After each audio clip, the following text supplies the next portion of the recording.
समस्या का सटीक समाधान। सीमा ने आकर के बैग रखा ही था कि माजी बोल उठी। इतनी देर कहाँ लगा दी? पता है ना शमीर की तबीयत खराब रहती है और तुम हो कि दिन पर दिन आज़ाद होती जा रही हो। देवर मलय भी उससे गुस्से से घूर रहा था। सीमा का मन हुआ उल्टे पैर लौट जाए। वह सुबह से निकली थकी थकाई आई है और एक गिलास पानी भी नहीं पी सकी कि माजी बरस पड़ी। तभी समीर अंदर से आ गए और बोले, कहाँ थी तुम? मैं इतनी देर से भूखा हूँ। बाकी सब अपने अपने काम में लग गए और सीमा बिना कपड़े बदले रसोई में चली गई। जल्दी से समीर के लिए हलवा बनाया। सर दर्द से फटा जा रहा था, इसलिए हलवा उन्हें देकर अपने लिए चाय बनाई। पीने बैठी ही थी कि समीर ने 2 चम्मच हलवा खाकर प्लेट ज़मीन पर फेंक दी और गुस्से में बोले, ये क्या है? मुझे तो चटपटा खाना था। माजी निकल आई, समीर को मनाने लगी, कहने लगी, मेरा राजा बेटा, अभी मैं इसको कसकर डांटती हूँ। सीमा चाय रखकर ज़मीन साफ करने लगी। उसके आंसू निकल पड़े। सोचने लगी, क्या नरक इससे बुरा होता होगा? देवर ने आकर समीर को दवा खिला दी। वह सोने चले गए। सीमा भी कपड़े बदलकर फिर से रसोई में आ गई और देवरानी के साथ खाना बनाने लगी। उसका बेटा ट्यूशन पढ़कर आ गया था और खाना मांग रहा था। जैसे तैसे खाना बना। पहले बच्चों को दिया गया, फिर पुरुषों को और अंत में स्त्रियां खाने बैठी। सीमा की बनाई सब्जी खाते हुए सास बोली, सीमा तुम्हारा मन घर के काम में बिल्कुल नहीं लगता। अच्छी खासी सब्जी बिगाड़ दी, कोई स्वाद ही नहीं। देवरानी हंसी दबाती हुई बोली, माँ जी आप मेरी बनाई सब्जी खाइए, आपको ज़रूर पसंद आएगी। सीमा से खाना खाया नहीं जा रहा था। जैसे तैसे खाया और काम खत्म करके अपने कमरे में आ गई। चिंटू बैठा पढ़ रहा था। सीमा को देखते बोला, मम्मी क्या तुम कभी मेरे पेरेंट टीचर मीटिंग में आओगी? दादी से कहा तो बोली पापा को ले जाओ। पापा को ले जाकर क्या मैं अपना मजाक उड़वाता? वह क्या बताती कि उसे ऑफिस से छुट्टी ही नहीं मिली। सीमा ने बिना कुछ बोले उसे गले से लगाकर आंखें बंद कर ली। वह भी कुछ सहम गया। बोला, सॉरी मम्मी, आप बुरा मत मानो, थक गई हो, आओ लेट जाओ। सुबह से अब तक का सुना पहला सहानुभूति का वाक्य था। सीमा उससे चिपक कर लेट गई और थोड़ी देर में माँ बेटे सो गए। सुबह अलार्म की आवाज़ से सीमा की आँख खुली। जल्दी जल्दी सारे काम निपटाए, सभी बच्चों और अपना टिफ़िन तैयार किया। समीर जग चुके थे। जैसे तैसे उनका नहाना, कपड़े पहनाना, नाश्ता करवाना, यह सब काम करवा कर खुद तैयार हुई। भागती हुई घर से निकल ही रही थी कि माँ जी की आवाज़ सुनाई दी, चलो सुमन संभालो अब सब कुछ, इन देवी जी की तो शाम तक की छुट्टी। बिना कोई ध्यान दिए वह बस स्टॉप तक पहुंची। किस्मत अच्छी थी कि बस मिल गई। ऑफिस पहुंचते ही काम में लग गई। लंच टाइम हुआ तब उसका सादा टिफ़िन देखकर हुमा उसके सामने अपना टिफ़िन खोलकर छोले भटूरे रख दिए। सीमा बोली, नहीं नहीं तुम खाओ, मैं लाई हूँ टिफ़िन। हुमा बोली, मैं जानती हूँ तुम लगातार कई दिनों से ऐसा ही टिफ़िन खा रही हो, कभी तो स्वाद बदल कर खा लो। सीमा ने बात नहीं बढ़ाई, चुपचाप खा लिया। सच ही तो कह रही थी हुमा, वह तो अच्छा स्वाद भूल ही चुकी थी। मन ही मन दुखी होकर सोचने लगी, मैंने कौन से पाप किए थे जो ईश्वर ने मुझे ऐसा जीवन दिया। अर्ध विक्षिप्त पति जो कमा नहीं सकता, वह कमाती है पर घर से अलग नहीं रह सकती, क्योंकि उसके आने के बाद पति की देखभाल कौन करेगा। मायके वालों ने तो धनी परिवार देखकर शादी कर दी, ज़्यादा खोजबीन भी नहीं करी। फिर शादी के दौरान समीर ने पागलपन दिखाया भी तो नहीं था।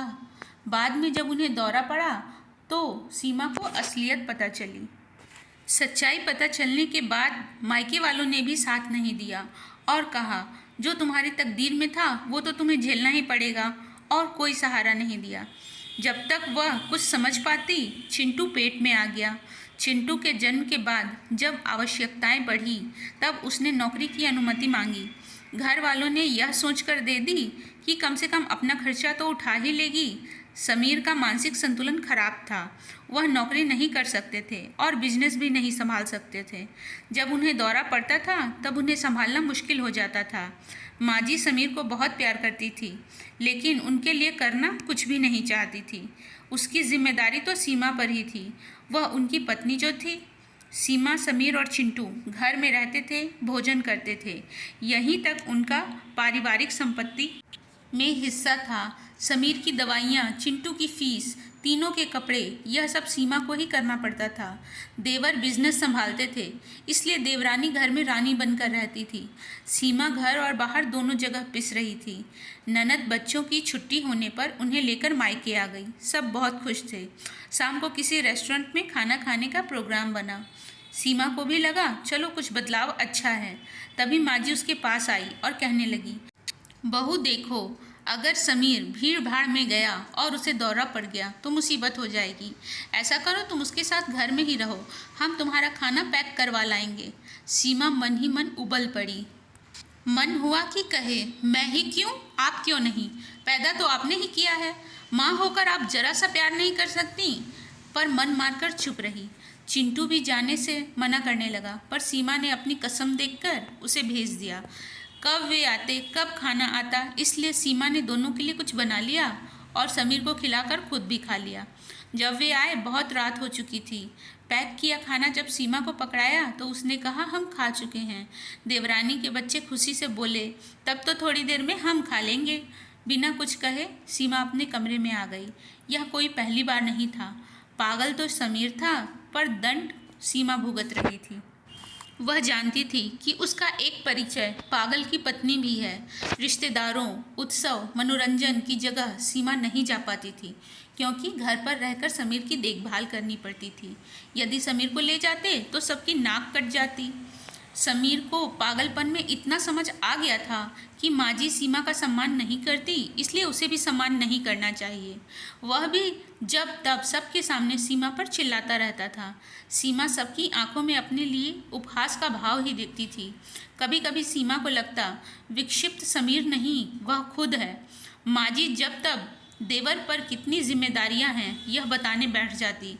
कुल मिलाकर सीमा कहीं से भी अपनापन ना पाती। मायके जाना तो उसने खुद ही छोड़ दिया था। जब उसे कुएं में धकेलकर मायके वालों ने निकालने का प्रयास तक नहीं किया, तब उनसे संबंध रखने का क्या लाभ। जो कुछ उसके पास आशा की किरण थी वह था चिंटू का भविष्य। चिंटू के भविष्य में सीमा अपना भविष्य भी तलाश रही थी। चिंटू ने 12वीं की परीक्षा अच्छे अंकों से पास कर ली थी। उसने PCM ले रखा था। उसका इरादा इंजीनियर बनने का था। सीमा खुश थी कि अब शायद उसकी नाव किनारे लग जाए, बेटा इंजीनियर बन जाए।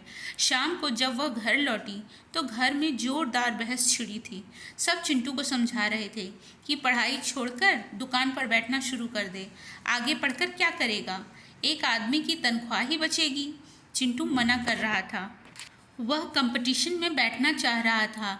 सीमा के आते ही सबने उस पर चिंटू को समझाने का दबाव डालना शुरू कर दिया। सीमा ने साफ मना कर दिया। बोली, मुझे अपने बेटे की इच्छा पूरी करनी है। माजी डांट कर बोली, पैसा कहाँ से आएगा? सीमा बोली, जैसे दूसरे कामों के लिए आता है। मैंने अपने साथ अन्याय सहन कर लिया, पर अपने बेटे के साथ सहन नहीं करूँगी। चाहे लोन लेकर ही मैं चिंटू को ज़रूर पढ़ाऊँगी। देवर बोले, इस घर में रहकर तो ये नहीं हो सकता। सीमा बोली, ठीक है तो मैं अपने घर में रहूँगी। पागल, समीर सीमा पर चिल्लाते हुए बोले, चुप रहो, यह मेरी माँ और भाई है। मैं अभी तुम्हें सबक सिखाता हूँ, तुम इन पर चिल्ला रही हो। सीमा के तन बदन में आग लग गई। चिंटू को अपनी तरफ खींचकर तन कर खड़ी होकर वो बोली, तुम्हारी माँ है तो रहो इनके साथ, मैं अपने बेटे के साथ अलग रहने जा रही हूँ। थोड़ी देर में एक अटैची में अपना ज़रूरी सामान लेकर माँ और बेटे घर से निकल रहे थे। माजी और पूरा परिवार भौचक्का होकर देख रहा था। इसकी तो उन्हें उम्मीद ही नहीं थी। वह सोच ही नहीं सकते थे कि सीमा समस्या का ऐसा भी समाधान कर सकती है। दोस्तों, आपको मेरी कहानी कैसी लगी प्लीज़ कमेंट करके ज़रूर बताएं। और हाँ, सब्सक्राइब करना ना भूलें। धन्यवाद।